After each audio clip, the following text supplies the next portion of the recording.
Hello, in this video I'm going to unbox and try out the USB wall tap in the 1 amp and 2 amp size from the Dollar Tree.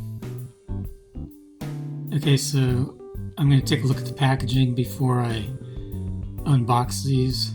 The one on the left is the 1 amp and the one on the right is the 2 amp. So this says USB wall tap $1.25 1 amp. And this one says USB wall tap $1.25, USB A port, and 2 amps. And I'll take a look at the back of the packaging, but there's not much to see on the back. This is the 1 amp.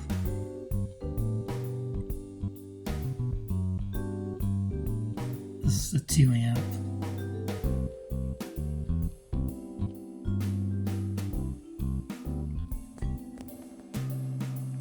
This is what the contents looks like, and the one on the left is the 1 amp and the one on the right is the 2 amp. The one on the left, the 1 amp, has a user manual on this piece of paper.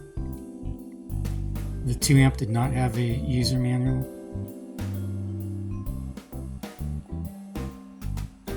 This is the back.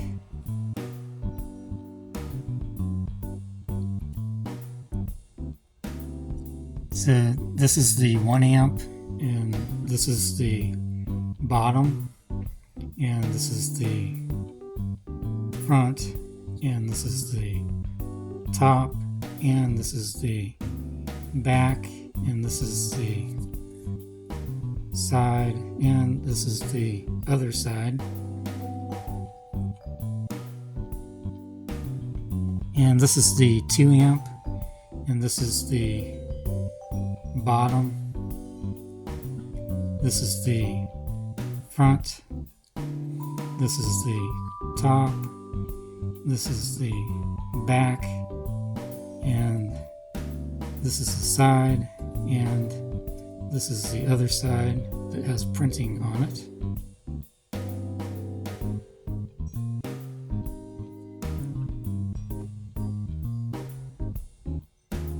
Okay, I'm going to test the 1 amp and the 2 amp. The 1 amp's on the left and the 2 amps on the right.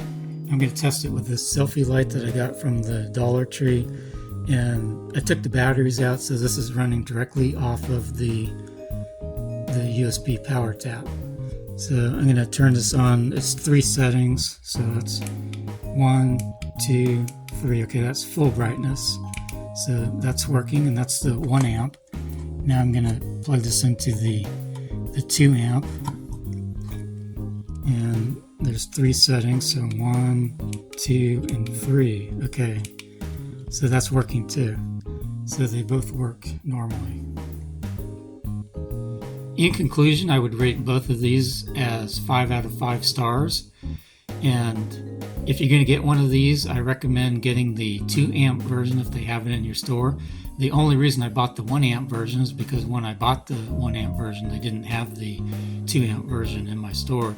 Then when they got the 2 amp version in, they still had the 1 amp and the 2 amp version. So in that case, I would have just got the 2 amp version. Now, there's nothing wrong with the 1 amp version. If it's powerful enough to run the device you want to run, then it works okay. It's just the 2 amp version is more powerful. So I would get the 2 amp version if you can get it.